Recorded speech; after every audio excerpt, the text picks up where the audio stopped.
Action! Minasan, konnichiwa, Pao desu. Oke guys, di video kali ini gue akan membahas yaitu seputar tentang visa Tokutei no ya. Karena akhir-akhir ini gue banyak sekali yang mendapatkan pertanyaan dari teman-teman yang nonton channel gue. Nah, jadi semua pertanyaan itu akan gue bahas di video ini, di video Q&A part ketiga. Jadi buat teman-teman yang nonton video ini, silahkan nonton video ini sampai habis agar informasi yang gue sampaikan dapat teman-teman terima dengan baik. Oke, sebelumnya ya buat teman-teman yang nonton video ini, teman-teman bisa lihat ya di deskripsi daftar pertanyaan yang gue bahas dan di menit keberapa. Jadi teman-teman itu kalau misalnya tidak tertarik, teman-teman bisa skip aja ke pertanyaan yang teman-teman inginkan. Nah, sekarang kita langsung aja ya ke pertanyaan pertama yang ada di sini. Gue sudah menyiapkannya. Pertanyaan yang pertama, sertifikat SSW itu apa? Nah, ini pertanyaan yang cukup banyak ya yang ditanyakan oleh teman-teman yang pemula ya. Sertifikat SSW atau sertifikat TG itu adalah sertifikat kelayakan atau sertifikat yang teman-teman dapatkan ketika teman-teman itu sudah lulus di bidang keahlian tertentu ya. Misalnya ketika teman-teman itu ujian di bidang restoran, teman-teman itu akan mendapatkan sertifikat SSW. Sertifikat tersebut akan bisa membawa teman-teman untuk mendapatkan visa Tokutei no ya, karena itu merupakan salah satu dari persyaratan Tokutei no, yaitu harus memiliki sertifikat keahlian, yang artinya teman-teman itu sudah ahli ya di bidang tersebut. Jadi teman-teman itu nggak perlu harus punya pengalaman. Ketika teman-teman sudah punya sertifikat tersebut, artinya teman-teman itu sudah dianggap ahli di bidang tersebut. Selanjutnya adalah pertanyaan yang kedua, tesnya di mana dan kapan?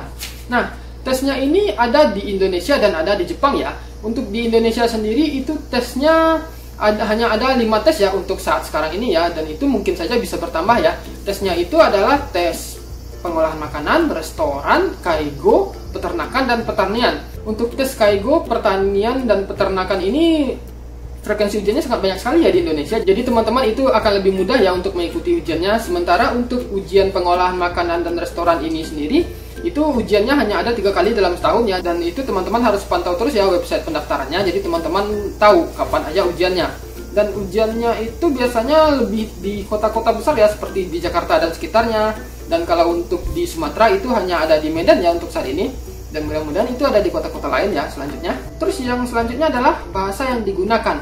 Bahasa yang digunakan dalam ujian ini adalah bahasa Jepang untuk semua ujian, tetapi ada beberapa ujian itu yang menggunakan bahasa Indonesia, seperti ujian kaigo itu ada bahasa Indonesianya ya, dan nggak salah gue itu juga ujian pertanian itu juga menggunakan bahasa Indonesia. Tetapi menurut gue alangkah baiknya teman-teman itu menggunakan bahasa Jepang saja, karena pastinya ketika teman-teman bekerja di bidang tersebut, teman-teman akan menggunakan banyak kosakata bahasa Jepang. Jadi ketika teman-teman belajar, teman-teman akan mendapatkan banyak kosakata yang menggunakan bahasa Jepang, seperti itu. Tapi kalau seandainya teman-teman lebih nyaman menggunakan bahasa Indonesia, ya itu silahkan, itu pilihan teman-teman.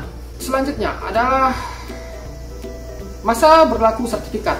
Nah, untuk sertifikat Tokutei no ini ya, atau sertifikat SSW ini, masa berlakunya itu adalah 10 tahun sejak dikeluarkan ya. Jadi ketika teman-teman itu sudah lulus dan sertifikatnya dikeluarkan, itu teman-teman itu akan mendapatkan sertifikat itu, masa berlakunya itu adalah selama 10 tahun. Dan itu memang ditulis ketika gue itu lulus di ujian restoran ya, di situ ditulis ya tanggal sertifikat dikeluarkan tanggal sekian dan berlaku selama 10 tahun. Seperti itu ya. Jadi masa berlakunya sangat lama sekali. Jadi teman-teman itu nggak perlu khawatir ya. Pertanyaan berikutnya, apakah ada pelatihan fisik di Tokutei no? Oh ya, ini pertanyaan yang waktu itu pernah gue dapatkan ya. Nah, jadi seperti ini ya. Untuk Tokutei no itu sendiri pada dasarnya nggak ada pelatihan fisik ya sebenarnya ya. Tetapi itu tergantung ya, balik lagi pada LPK. Kalau seandainya teman-teman masuk melalui LPK ya, ada LPK ini yang mungkin aja memberikan pelatihan fisik kepada teman-teman untuk teman-teman sebelum berangkat ke Jepang. Dan ada juga LPK yang hanya sekedar jadi sarana untuk perantara aja antara perusahaan atau untuk job matching, itu juga ada ya. Jadi pada dasarnya untuk Tokutei no itu pelatihan fisik itu nggak ada. Tetapi tetap saja untuk pelatihan fisik di Jepang itu sangat penting sekali ya. Walaupun mungkin teman-teman nggak dapat pelatihan fisik, sebaiknya teman-teman itu mempersiapkan fisik teman-teman sendiri. Karena nanti ketika Jepang teman-teman sendiri yang kesusahan kalau seandainya fisik teman-teman itu nggak kuat ya. Apalagi kalau teman-teman bekerja di Gemba, itu sangat susah sekali. Yang keenam, apakah di Tokutei no itu ada masa orientasi? Nah, seperti ini ya, itu semacam pelatihan kali ya.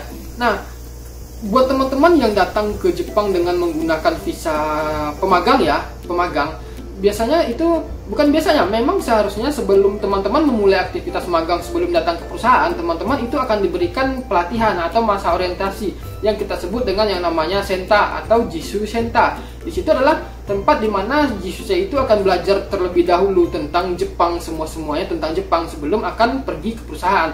Jadi selama 1 bulan itu teman-teman akan dikenalkan tentang yang pastinya bahasa Jepang, bagaimana aturan di Jepang, lalu lintas, hukum, pengolahan sampah, dan semuanya.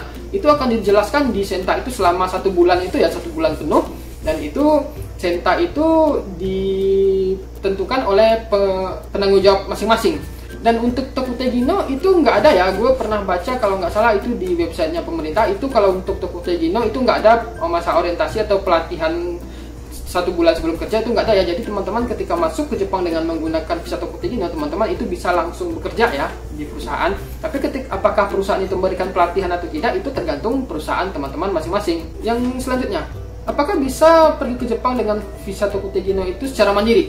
Jawabannya adalah sangat bisa sekali. Teman-teman itu bisa pergi tanpa harus melalui jalur LPK ya, teman-teman bisa melalui jalur pemerintah atau mencari TSK sendiri atau mencari kenalan yang bisa mengenalkan TSK untuk mengurus Tokutegi no, itu bisa ya dengan cara-cara seperti itu, dan gak harus selalu melalui jalur LPK ya, teman-teman itu bisa mandiri karena memang pada dasarnya Tokutegi no itu sifatnya mandiri. Terus apa itu TSK?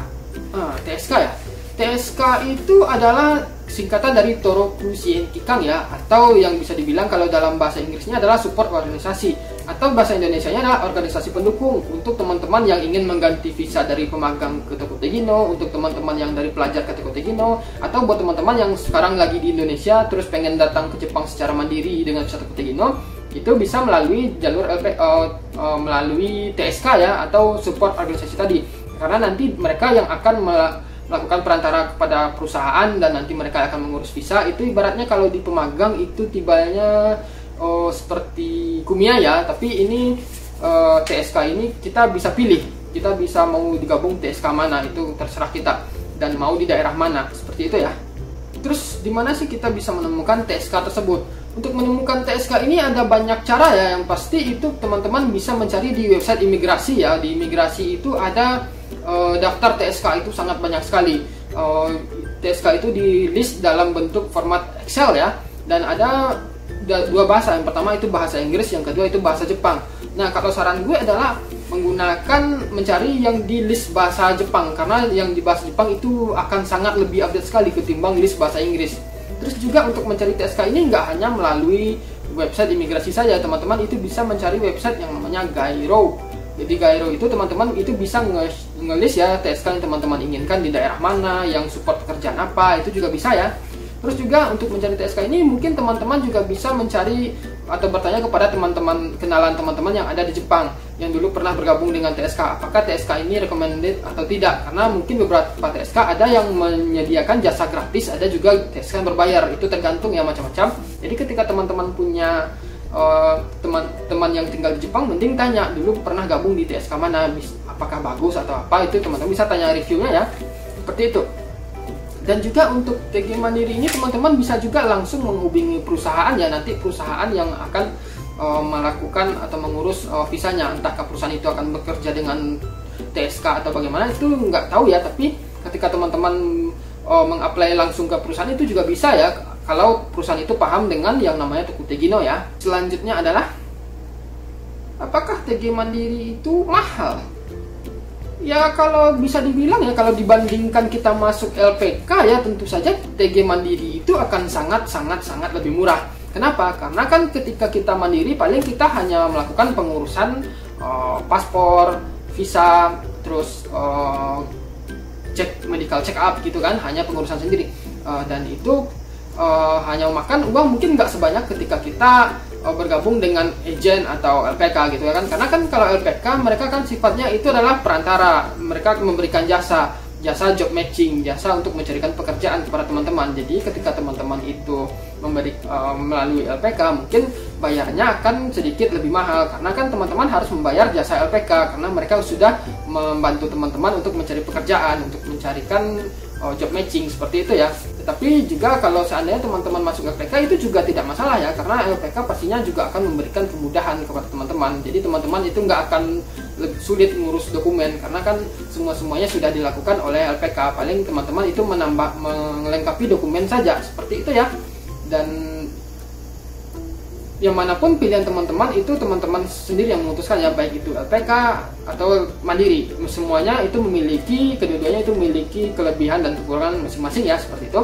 Nah, jadi lebih kurang seperti itu ya pertanyaan tentang visa Tokutei Gino ya, yang gue kumpulkan dari pertanyaan teman-teman yang ada. Nah, kalau seandainya teman-teman masih punya pertanyaan, silahkan aja tulis di komen. Teman-teman juga bisa lihat ya Q&A visa Tokutei Gino yang part 1 dan part 2 kalau masih seandainya teman-teman itu masih punya pertanyaan ya tentang visa Tokutei Gino. Nah, terima kasih buat teman-teman udah nonton video ini sampai habis, dan sampai ketemu di video berikutnya.